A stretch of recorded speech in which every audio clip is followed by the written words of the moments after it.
말씀드린 바와 같이 우리가 지난주까지는 새 포도주는 새 가죽부대라고 하는 제목을 가지고 우리가 큰 주제를 가지고 5주 동안 함께 은혜를 나눴고요. 이제 오늘부터는 저희가 그 믿음을 삶으로 번역하라. 뭐라고요? 삶으로 번역하라 라는 큰 주제를 가지고 야고보서 말씀을 가지고 쭉 은혜를 좀 나누려고 합니다. 오늘 특별히 그 첫 번째 시간으로 같이 읽겠습니다. 시작. 연주를 위한 시련의 굳은 살이라는 제목으로 함께 은혜를 나누도록 하겠습니다. 제가 말씀을 준비하려고 하면서 이렇게 말씀 본문을 보는데 보통 우리가 오늘 읽은 1장 1절에서 18절까지 이 정도의 말씀을 가지고 이 본문이면 못해서 한 3번에서 5번 정도의 설교를 좀 준비를 해야 되는 내용이 들어가 있어요. 여러분들도 알다시피 저는 그런 걸 되게 좋아하거든요. 제가 우리 교회 와서 처음에 요한복음 설교를 할 때 1년 동안 1장에서부터 7장까지밖에 못 나갔습니다.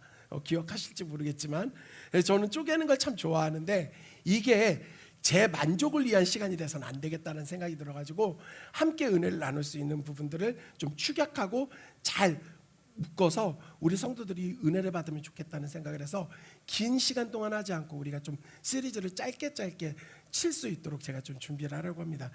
여러분, 제가 이제 악기를 좀 다루잖아요. 기타를 좀 제가 칩니다. 조금 칩니다. 진짜 조금 쳐요. 근데 제가 고등학교 바로 직전에 중학교 때부터 기타를 배우기 시작을 했고 고등학교 때 제 기타가 생기면서 거의 매일 쳤던 것 같아요. 기타를 가르쳐줬던 당시에 교회 형이 저 기타 칠 때 얼마나 뭐라고 했는지 모릅니다. 야, 그렇게 기타 치면 안 된다고. 그 곡도 기억합니다. 나를 사랑하는 주님. 이 쉬운 곡을 치면서도 욕을 얼마나 먹으면서 기타를 쳤는지 모릅니다. 우리 교회도 이제 기타 교실 다시 시작할 건데 우리 집사님들 제가 얼마나 친절하게 가르쳐 드렸는지 모릅니다. 왜냐하면 제가 경험한 게 있어서. 근데 이 기타를 처음 시작해서 열심히 치다 보면 그 마음에는 정말 우리가 열정이 있는데요.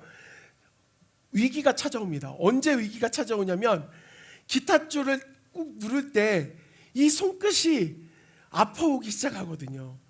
정말 이 고통이 정말 심합니다. 그래서 불에 데인 것처럼 막 화끈거리기도 하고 누를 때마다 손가락 끝에 통증이 있어가지고 대부분은 이 시련을 이기지 못하고 이 통증을 이기지 못하고 기타 배우는 것을 포기하는 모습들을 참 보게 됩니다.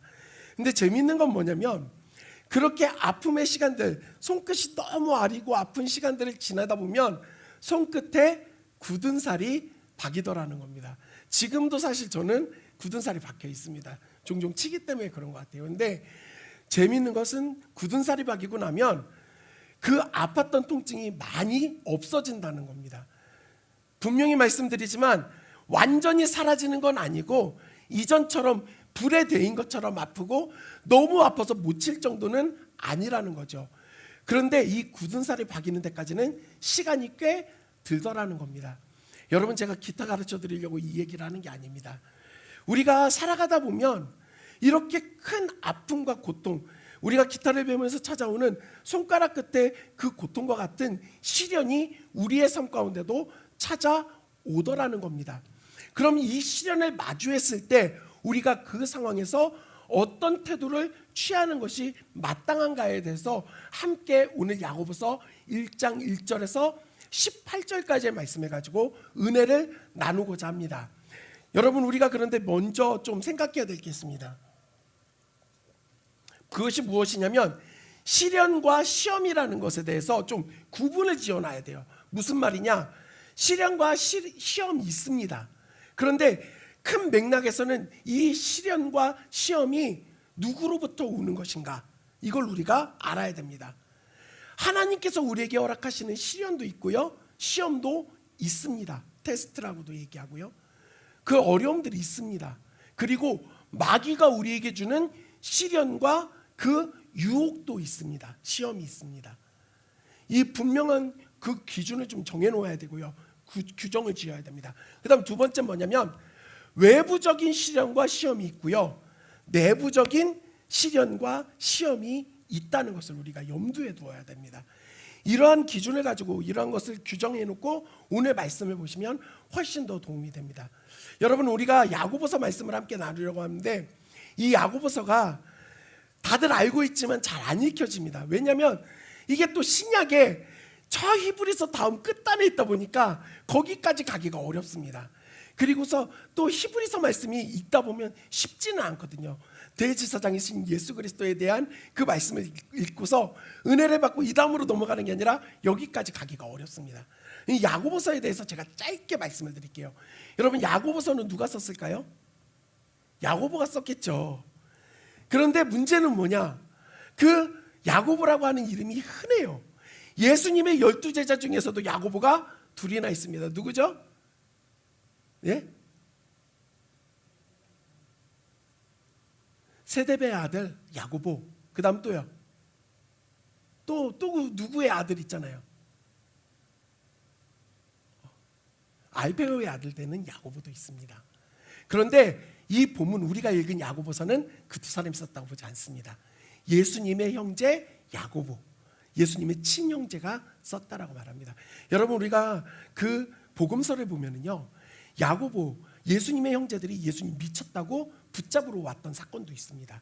처음에는 예수님을 인정하지 않고 믿지 않았다가 부활하신 예수님을 믿고 만나고 나서 그의 삶이 완전히 변화되어지고 초대 예루살렘 교회의 지도자가 됩니다. 그래서 많은 사람들에게 인정을 받아요. 그런 야고보가 이 야고보서를 쓰는데 그 야고보서가 크게 두 가지에서 큰 영향을 받아서 말씀을 적습니다.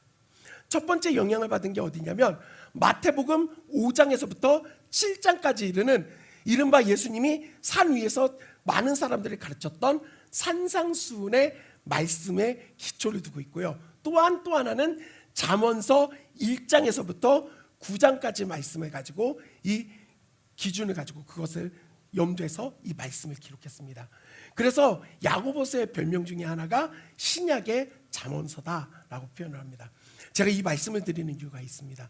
여러분, 이것을 알고서 야고보서를 읽으면 이거 산상수훈에서 예수님이 하셨던 말씀에 인용을 한 거구나.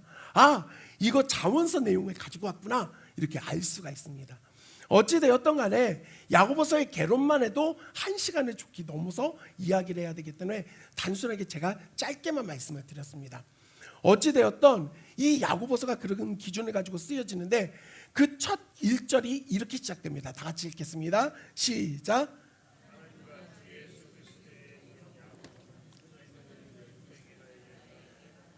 여기 중요한 게 있습니다. 하나님과 주 예수 그리스도의 종, 야고보는 종이라고 하는 단어는 헬라어로 둘로스라고 하는 단어인데요, 말 그대로 노예입니다.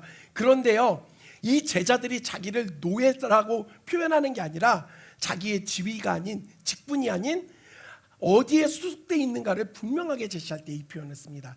자신은 하나님과 그리스도 예수의 종으로, 그분에 속해져 있는 존재로 나는 변화되었다라고 말을 하고, 이 편지의 수신자들이 누구냐? 바로 흩어져 있는 12지파에게 문안한다라고 말하고 있습니다.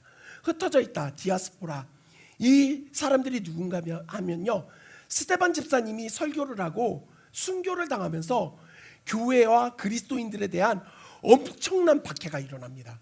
그래서 예수님을 믿던 그 그리스도인들이 세계 곳곳으로 뿔뿔이 흩어져 버립니다. 왜냐하면 박해를 피하기 위해서 자신들의 고향 땅을 버리고 이 박해를 피해 여러 나라로, 로마의 여러 나라로 흩어진 겁니다.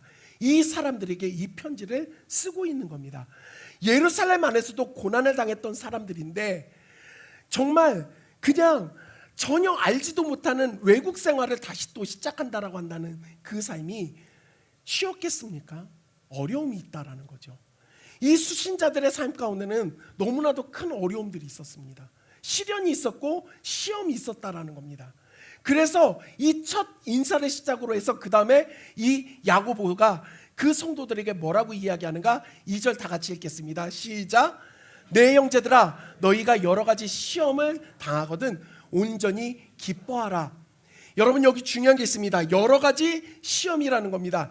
여러 가지라는 게 하나, 둘, 셋, 넷 많은 것을 이야기하기도 하지만 각양각색의 전혀 다 다른 시험이 우리에게 찾아온다는 겁니다. 그리고 당하거든이라고 하는 이 단어는요, 어떤 표현으로 쓰면 되냐면 우리가 길을 막 가고 있는데 강도떼가 갑자기 나타나서 나를 에워싸는 상황이 만들어지는 거, 내가 예측하지 못하고 알지 못하는 상황 가운데 갑작스럽게 맞닥뜨리게 되는 그 시험이 있다라는 겁니다. 어려움이 있다라는 겁니다. 그 모양이 다 다른 것들이 찾아온다라는 거죠.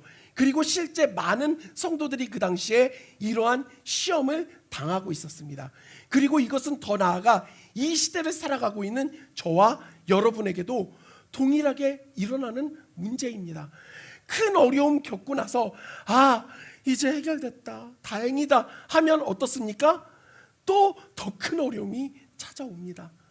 언덕 하나 지나고 이제 좀 내리막길 간다 했더니 더 큰 산이 내 앞에 찾아올 때가 있더라는 겁니다. 여러분은 어떠십니까? 그럴 때 우리는 어떻게 합니까? 한숨부터 나오고요, 눈물부터 나오고요, 원망부터 쏟아지지 않습니까? 그런데 야고보 사도는 뭐라고 권면합니까? 온전히 기뻐하라. 여러분, 이 기뻐하라라고 하는 게 단순히 그냥 시험 찾아오면 기뻐, 여러분 이건 병입니다. 정신병입니다. 치료받아야 돼요. 단순히 그냥 시험 자체를 기뻐하라는 게 아닙니다. 시험이 있어, 시련이 있어, 진짜 힘들 거야. 그런데 이것 끝에 무엇이 있는지를 기억하고 기뻐하라는 겁니다. 사랑하는 성도 여러분, 분명한 게 있습니다. 시련은 우리 그리스도인들을 완전히 멸망시킬 수가 없습니다. 믿으십니까?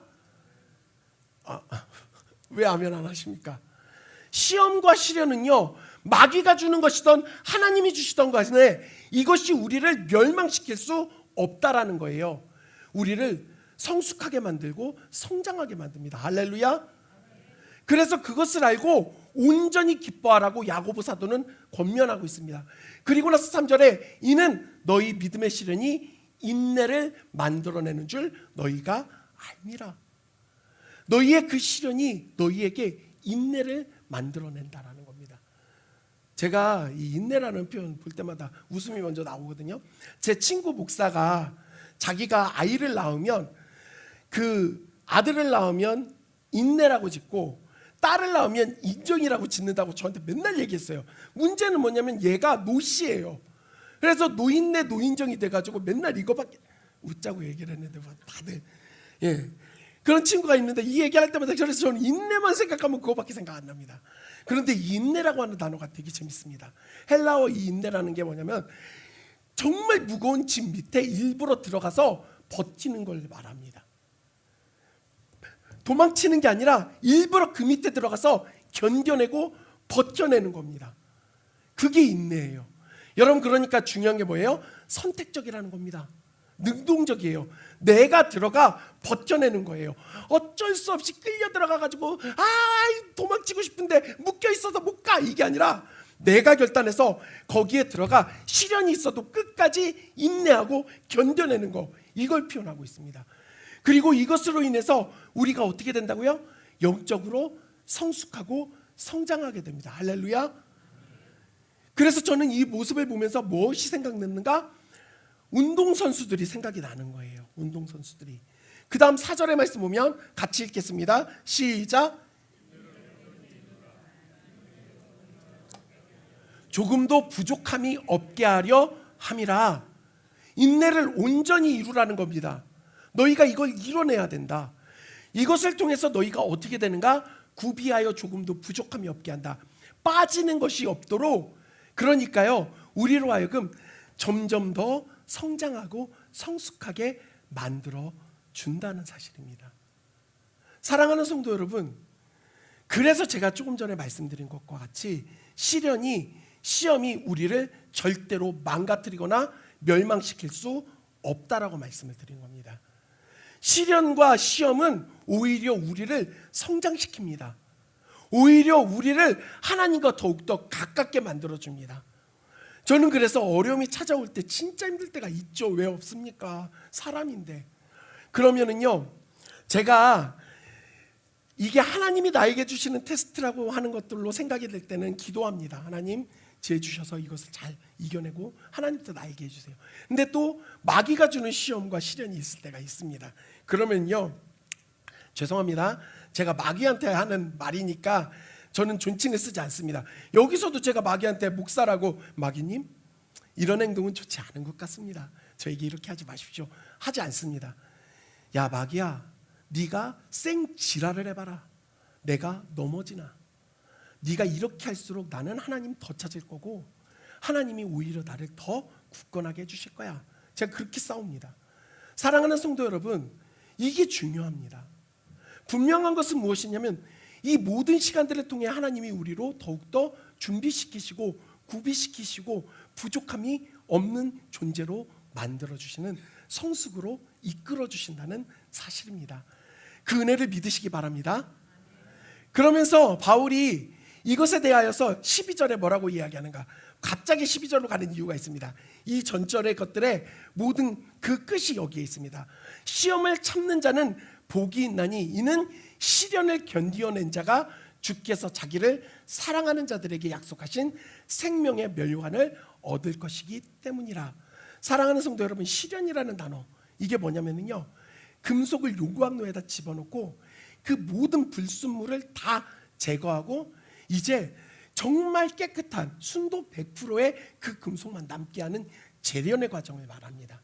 중요한 건 뭐냐면 이 금속은 그 어떤 것도 스스로 하지 않습니다. 들어가졌을 뿐이고 그 고온의 온도를 견뎌내고 있는 거예요.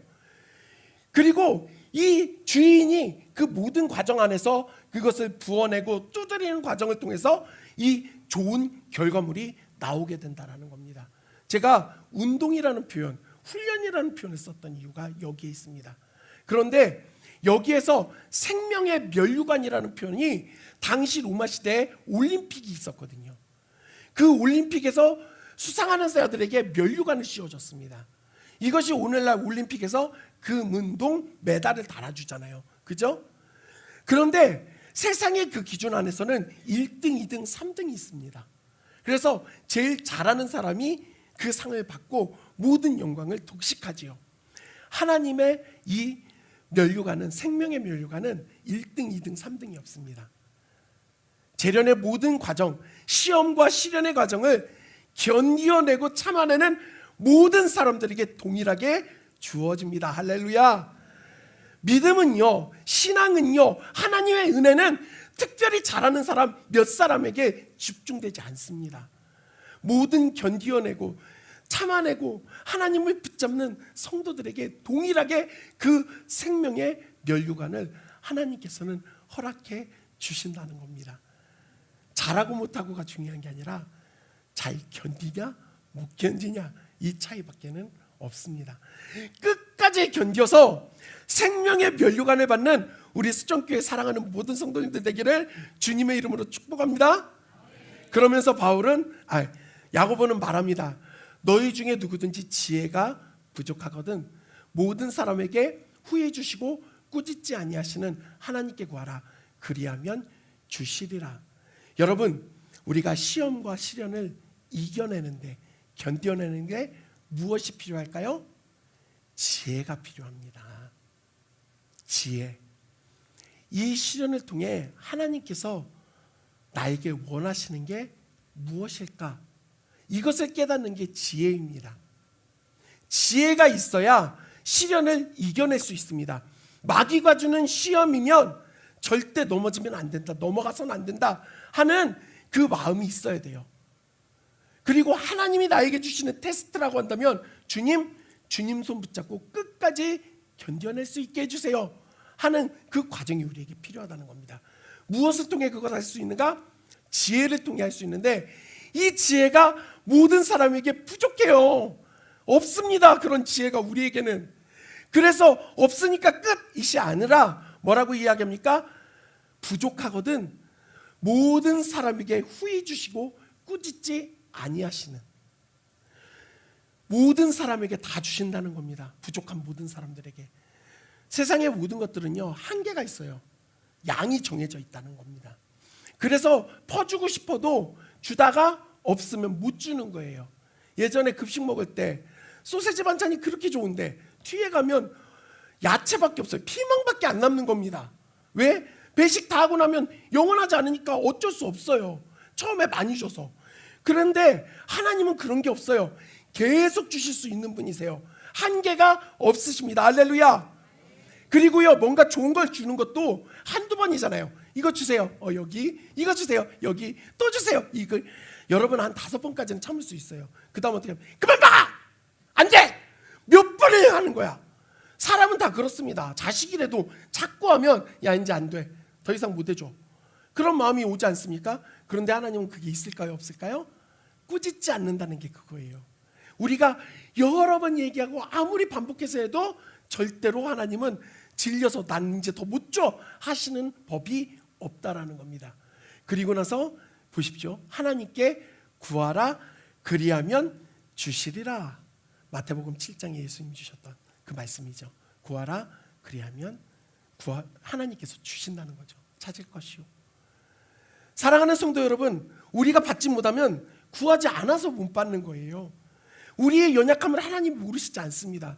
하나님 우리에게 원하시는 건 뭐냐면 하나님께 도와달라고 구하는 거예요. 지혜를 달라고 구하는 걸 기다리신다는 겁니다. 그러면 하나님께서 역사하십니다. 제가 오늘 아침에 우리 변배 집사님이 저한테 제가 지난주에 기도해서 응답받아 비가 온다고 얘기를 하시는데 제가 너무 마음에 재밌었어요. 왜냐하면 우리가 기도 안 하잖아요. 비가 오면 아유 비 오는갑다. 비 안 오면 비 안 오는갑다 하죠. 근데 비를 달라고 기도한 사람들은 비가 오면 하나님이 내 기도를 들어주셨구나 알거든요. 그래서 구하는 게 중요합니다. 구해서 받아야지만 하나님이 내 기도를 들으셨구나 응답하시는구나 깨닫게 되기 때문에 그렇습니다. 기도 안 하는데 그냥 주시면 내가 구하고 있는지 하나님이 주시는지 모른다는 겁니다. 구하십시오. 다른 무엇보다도 지혜를 구하십시오. 하나님이 이 시련을 통해 나에게 하나님이 원하시는 뜻을 발견할 수 있게 해주세요. 견뎌낼 수 있게 해주세요 하는 그 지혜가 우리에게 있기를 간절히 소원합니다. 그러니까 우리가 금요일날 모여서 기도하자는 거예요. 오셔서 같이 기도합시다. 그러면서 이제 뭐라고 이야기하냐면 오직 믿음으로 구하고 조금도 의심하지 말라. 의심하는 자는 마치 바람에 밀려 요동하는 바닷물결 같으니. 사랑하는 성도 여러분, 믿음은요 51%는 믿음이고 의심이 49%면 그래도 믿음이지 않은가? 아닙니다. 온전한 믿음밖에는 없어요. 내 모든 것을 전체 다 맡기는 게 믿음입니다. 우리는요 내가 그래도 요만큼은 잘 믿어서 구하기도 하고 어떨 때는 내가 안 구하고 내 힘으로 하려고 해도 내가 그래도 신앙이 있고 믿음이 있다라고 생각을 합니다. 그게 아니에요.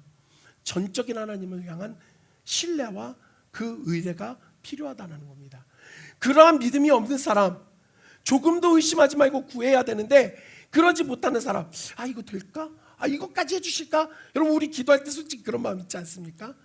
그러면은요 이거에 대해서 뭐라고 하냐면 의심하는 자는 마치 바람에 밀려 요동, 이리 갔다 저리 갔다 여기로 갔다 또 일로 갔다 매번 흔들리는 거예요. 환경에 완전한 지배를 받습니다. 그래서 여기에 요동하는 바닷물결 같으니 여러분 이게 요동 이렇게 치는 바닷물결이 아닙니다. 큰 풍랑 속에서 막 이리저리로 그 기준 없이 흔들리고 있는 그 모습을 묘사하고 있는 겁니다. 이러한 믿음 없는 태도는 어떻게 한다고요? 보시면 이런 사람은 무엇이든지 주께 얻기를 생각하지 말라. 꿈도 꾸지 말라는 거예요. 사랑하는 성도 여러분, 응답받는 그 기도, 응답받는 비결이 무엇인가? 전적으로 하나님을 믿는 겁니다. 여러분 믿으십니까? 믿으십니까? 어떨 때는요, 저렇게까지 기도하면 안 될 것 같은데 저거 되겠어? 하는 마음이 목사인 저도 생길 때가 있습니다. 그런데 정말 그 말도 안 되는 게 될 때가 있는 것을 봅니다. 기가 막히죠. 왜냐? 전적인 신뢰에 하나님이 응답하시는 거예요. 근데 하나님은 거기에 머무르게 하시는 게 아니라 믿음을 성장시켜 주시죠. 이제 그 기도가 아니라 조금 더 하나님을 알아가는 기도로 바뀌게 해주시더라는 겁니다. 어찌되었던 그렇게 흔들리는 마음을 가지고 하나님을 향한 의심을 가지고 기도하는 사람은 받을 줄 생각도 하지 말라고 야고보는 말하고 있습니다. 여러분 우리가 못 받는 건 왜 그럴까요? 의심하기 때문입니다. 내 마음이 흔들리기 때문입니다. 그리고 8절에 두 마음을 품어 마음의 정함이 없는 자로도. 두 마음을 품는다. 이 표현이 헬라어 원어를 그대로 직역하면 두 개의 영혼을 가진 사람, 두 마음이 두 개의 영혼을 가진 사람이라고 표현하는 거예요. 하나는 하나님을 향한 마음, 하나는 나 자신과 세상을 향한 마음을 가지고 양다리 걸치는 겁니다. 그래서 필요할 땐 이쪽으로 갔다가 또 이쪽이 좋은 것 같으면 이쪽으로 갔다가, 여러분 이러면요 가정이가 찢어집니다. 그러니까 우리가 마음을 하나로 정해야 된다는 겁니다. 그 정함의 마음이 필요합니다. 우리의 신앙이 지금 너무 흔들리고 있지 않습니까? 이리저리 갈피를 못 잡고 갈대와 같이 흔들리고 있지 않습니까? 그러면서도 내가 10번 중에 6번, 7번은 하나님께로 향하니까 그래도 나는 신앙이 좋은 거야. 아니요. 여러분, 하나님은 10번 중에 10번 다 하나님께 온전히 의지하기를 원하십니다. 하나님은 그렇게 기도하기를 원하신다라는 겁니다. 그 하나님께 온전한 신뢰를 가지고 믿음으로 나아가는 우리가 되어야 될 줄 믿습니다. 그러면서 이제 말씀이 9절에 어떻게 권면하냐? 낮은 형제는 자기의 높음을 자랑하고, 그 다음 부한 자는 자기의 낮아짐을 자랑할지는 이는 그가 풀의 꽃과 같이 지나감이라, 이렇게 말을 합니다. 이 표현이 우리는 좀 잘 이해가 되지 않습니다. 왜냐하면 낮은 형제라는 표현이 뭐냐면요, 비천한 삶을 살고 있는 실제 당시의 그리스도인들을 말합니다. 실제로 경제적으로 너무 어렵고 찢어지게 가난한 삶을 살아가니 얼마나 힘들었겠습니까? 입에 풀칠도 못하는 상황이에요. 그런데 이렇게 좌절감에 있는 사람들에게 너네 그걸로 인해, 환경으로 인해 낙담하지 마, 그러면서 자기의 높음을 자랑하라는데, 여러분 입에 풀칠도 못하는 사람이, 찢어지게 가난한 사람이 어떤 높음이 있습니까? 근데 이 높음이라고 하는 단어가 유일하게 여기에만 쓰이고 있어요. 그리고 이게 언제 쓰여지는가? 우리가 그리스도 예수로 말미암아 우리의 신분이 하나님 자녀가 되어진 그 사건을 말하는 겁니다. 너희가 현실은 어렵고 힘들고 정말 부족하지만, 가난하지만 예수 그리스도를 통해 너희가 하나님의 자녀가 된 그 높아진 신분을 잊지 않고 자존심 가져, 자존감을 가져 라고 격려하고 있는 겁니다. 아울러 부한 자들을 향해서는 니네 부자라고 자랑하지 마라. 세상은 그 환경과 현실을 가지고 자랑하는데 그거 풀의 꽃과 같이 금방 없어진다. 그러면서요, 여러분 이 다음 절에 이사야 말씀을 가져서 인용을 하죠. 그 모든 것들이 결국에는 다 말라버리다는 겁니다. 요즘에 제가 이걸 느껴요. 그 밭에 심은 곡식들이요 다 말라 죽습니다. 비가 안 와가지고. 요즘에 제가 되게 충격적인 게 잡초도 죽는데요. 그렇게 비 안 와도 잡초는 안 죽었는데 잡초마저도 죽는다는 겁니다.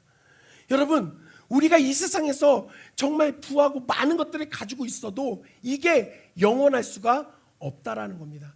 결국엔 이 모든 것들이 다 쇠잔해져서 사라져버릴 것들이니까 겸손하라는 겁니다.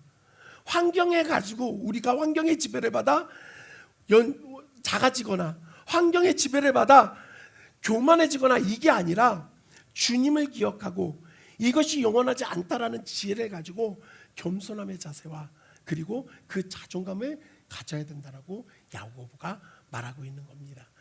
자, 그런데 이제 우리가 문제는 뭐냐면 제가 아까 말씀드렸죠. 하나님이 주시는 시련과 시험, 마귀가 주는 시험이 있다는 거 있잖아요. 그런데 많은 그리스도인들이 그 마귀가 주는 시험과 유혹 앞에, 그리고 그것을 당하면서 하나님 왜 이렇게 나에게 시험을 주시는지 모르겠어요 라고 말할 때가 많다라는 거죠. 그런 사람들을 향해서 강하게 꾸짖습니다. 같이 읽겠습니다. 13절 시작.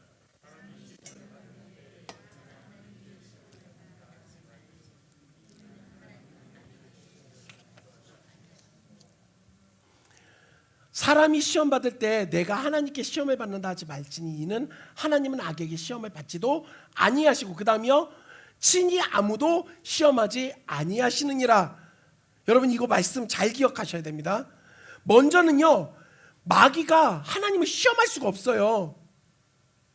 그래서 하나님한테 하나님 내가 이거 시험해 볼게요 해도요, 하나님이 그것을 응하면서 당할 만한 분이 아니라는 겁니다. 기억하셔야 돼요. 우리가 욥기를 오해할 때가 있습니다. 마귀는 하나님을 시험하지 못했어요. 욥에 대해서 시험하겠다라고 말하지만 하나님이 거기서 그래 욥 너한테 넘어갈 거야 말씀하세요? 안 합니다. 아니 욥은 그렇게 안 할 거야. 왜 그렇게 얘기하실까요? 근데 욥이 진짜로 하나님을 원망했어요? 안 했어요? 합니다. 착각하지 마세요. 엄청 원망합니다. 자기의 태어난 날을 저주하는데요. 그럼 누구를 저주한 거예요? 여러분 오해하지 마십시오. 하나님은요 욥이 자기에게 그렇게 할 거 몰랐던 게 아닙니다. 그래서 자신한 게 아니라 내가 얘를 안 버릴 거기 때문에 회복시킬 거기 때문에 네가 해봐라. 그래서 그의 생명만은 절대 손대지 말라고 한 겁니다. 하나님은 시험 받을 뿐이 아니에요. 그리고 또한 두 번째, 하나님이 우리에게 시험 주셔서 우리가 넘어져서 멸망하게 만드는데 하나님의 목적이 없다라는 겁니다. 그래서 친히 아무도 시험하지 않는다는 게 그거예요. 유혹하지 않는다는 겁니다.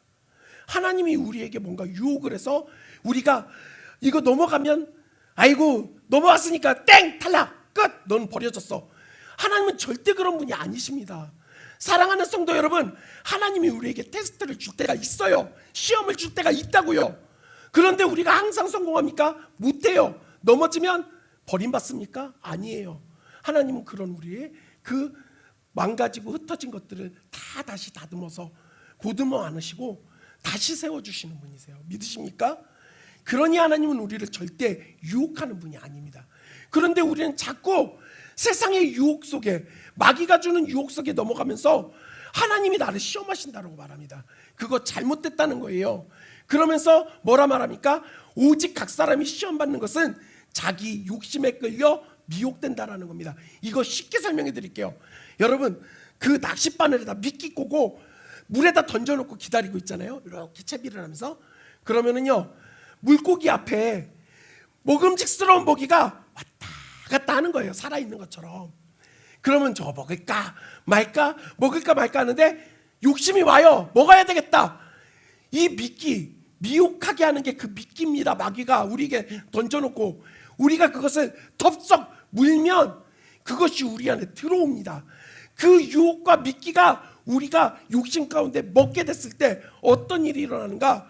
욕심이 그 미끼를 먹어서 잉태해서 무엇이 돼요? 죄를 낳게 되는 겁니다.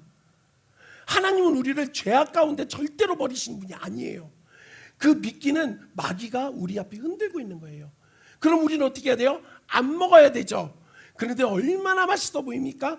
덥석덥석 웁니다. 예전에 보면 아이고 이거 불쌍하다 해서 풀어주고 좀 있다 또 던졌는데 풀어줬던 게 또 물어. 속이 터집니다. 그런데요 그 모습이 우리 모습이에요. 그래서 그 욕심이 마귀의 유혹을 덥석 물으니까 이게요 상호작용이 발생하면서 죄를 낳게 됩니다. 그리고 죄가 자라나서 뭐가 돼요? 사망에 이르게 됩니다. 결국에 그게 우리를 죽이게 된다는 겁니다. 하나님은 우리를 생명을 주시는 분인데 우리를 죽게 두시겠습니까? 그러니까 이게 마귀의 공격이라는 거예요. 그러면서 강하게 얘기합니다. 내 사랑하는 형제들아 속지 마라. 니네 그 마귀의 유혹을 하나님의 시험이라고 말하지 마라. 하나님이 나 시험했다고 말하지 마라. 또 두 번째, 야 하나님이 나 버리셨나 봐. 나 끝났나 봐. 이런 거짓된 말에 속지 마라. 하나님은 그 모든 시험 가운데 너희를 지키신다 라고 약속하고 있는 겁니다. 그러니까요 여러분 정신 차려야 됩니다. 우리가 너무 안일해요. 마귀는요 우는 사자와 같이 삼킬 자를 찾고 있는데 우리는 이제 다 안정화됐으니까 괜찮아졌다 이 생각을 하고 삽니다. 시련은 계속해서 찾아오고요 시험은 우리 앞에 도사리고 있습니다. 그럼 우리는 어떻게 해야 될까요? 우리의 신뢰의 대상은 하나님 한 분밖에 없습니다. 사랑하는 성도 여러분, 오늘 말씀 안에서 17절의 말씀을 보면 온갖 좋은 은사와 온전한 선물이 다 위로부터 빛들의 아버지께로부터 오나니 기억하십시오. 하나님은 우리에게 좋은 것을 주시는 분입니다. 할렐루야.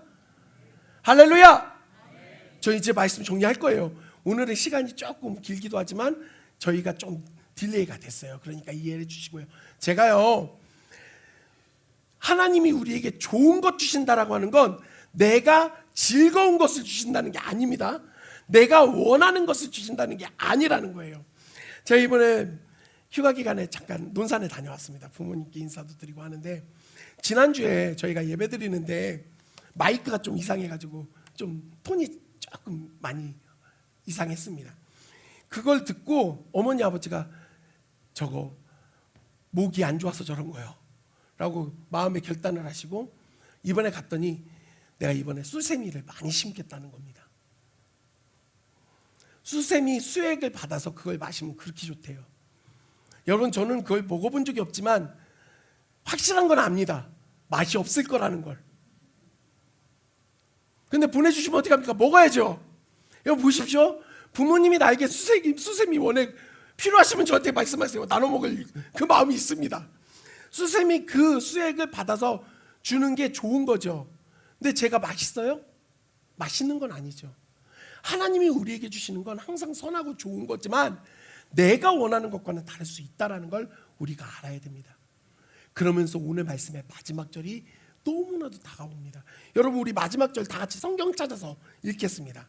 성경 보고 읽을게요. 네, 읽는 이유가 있습니다. 18절 시작. 자기의 뜻을 따라 진리의 말씀으로 우리를 낳으셨느니라. 이거 되게 좋은 말씀인 것 같은데 솔직히 말씀드리면 확 안 와닿습니다. 그죠? 제가 이거 원어를 좀 더 원어적으로 이게 정확하다라고 할 수 없지만 직역해서 여기에 써왔습니다. 같이 읽겠습니다. 시작. 그분이 원하셔서 정하시고 그리스도 예수로 우리를 낳으셨으니 이는 우리가 그의 피조물 중에 가장 으뜸이 되게 하시려는 것이다. 할렐루야. 여러분, 이거 오역 아닙니다. 그분의 뜻대로라고 하는 표현이 이거예요. 하나님이 원하셔서, 하나님이 우리를 구원하시고 살리는 걸 원하신 거예요. 어쩔 수 없이 하신 게 아니라. 그리고 그걸 어떻게 했냐? 진리의 말씀으로 나오셨다고 했잖아요. 말씀이 육신이 되어 이 땅 가운데 오셨으니 그 말씀이 누구예요? 그리스도 예수입니다. 예수님이 그 말씀으로 이 땅 가운데 오셨잖아요. 예수님이 어디에서 우리를 낳으셨어요? 십자가에서 피 흘리심으로. 할렐루야. 할렐루야. 제가 말씀을 이제 완전히 정리하도록 하겠습니다. 설교를 정리하려고 해요. 여러분 보십시오. 하나님은요, 우리를 구원하시는 그 뜻을 정하셨다고요. 원하셨다고요. 그리고 단순히 원하는 것으로 멈춘 게 아니라 행하십니다. 그 아들 예수 그리스도를 보내주십니다. 그리고 그 예수님이 십자가에서 피 흘림으로 우리를 낳아주셨어요. 단순히 그냥 내가 너의 죄 용서해 줄게가 아니라 피조물인 우리를 위해 창조주이신 하나님 그 예수 그리스도께서 생명을 내어주셨다고요. 그리고 그걸 통해 우리를 구원하셔서 하나님이 만드신 모든 피조물 중에 우리를 가장 으뜸이 되게 만들어 주셨습니다. 내가 된 게 아니라 하나님이 만들어 주신 거예요. 사랑하는 성도 여러분, 이게 중요합니다. 자기 아들을 아끼지 않고 우리에게 주시는 분이 다른 거 우리에게 주는 거 아까워하시겠습니까? 하나님은 우리에게 언제나 선한 것, 좋은 것을 주십니다. 믿으십니까? 믿으십니까? 그리고 그 하나님은 시련을 통해 우리를 넘어뜨리고 무너뜨리고 멸망시키는 게 아니라 우리가 그 안에서 자라나고 성장하고 성숙하게 만드는 거예요. 너무 어렵고 힘듭니다. 아픕니다. 힘든 시간들이에요. 그런데 이걸 통해 손끝에 굳은 살이 배겨가듯 우리의 마음이, 우리의 그 모든 삶의 태도에 굳건한 믿음의 굳은 살이 박혀진다는 거예요. 그 시련을 통해 우리에게 굳은 살이 박혀졌을 때 이것이 우리로 하여금 그 멋진 믿음의 연주를 할 수 있게 만든다는 사실입니다. 시험이 찾아올 때, 시련이 찾아올 때 원망하고 불평하고 피하는 것이 아니라 그 밑에 들어가 능동적으로 끝까지 견디어내고 생명의 면류관을 받는 저와 여러분이 되기를 원합니다. 그리고 지혜가 없는 우리가 하나님께 구하면 후회 주시고 꾸짖지 아니하시는 하나님을 기억하시고 언제나 하나님 앞에 간구할 수 있는 우리 사랑하는 모든 성도님들이 되기를.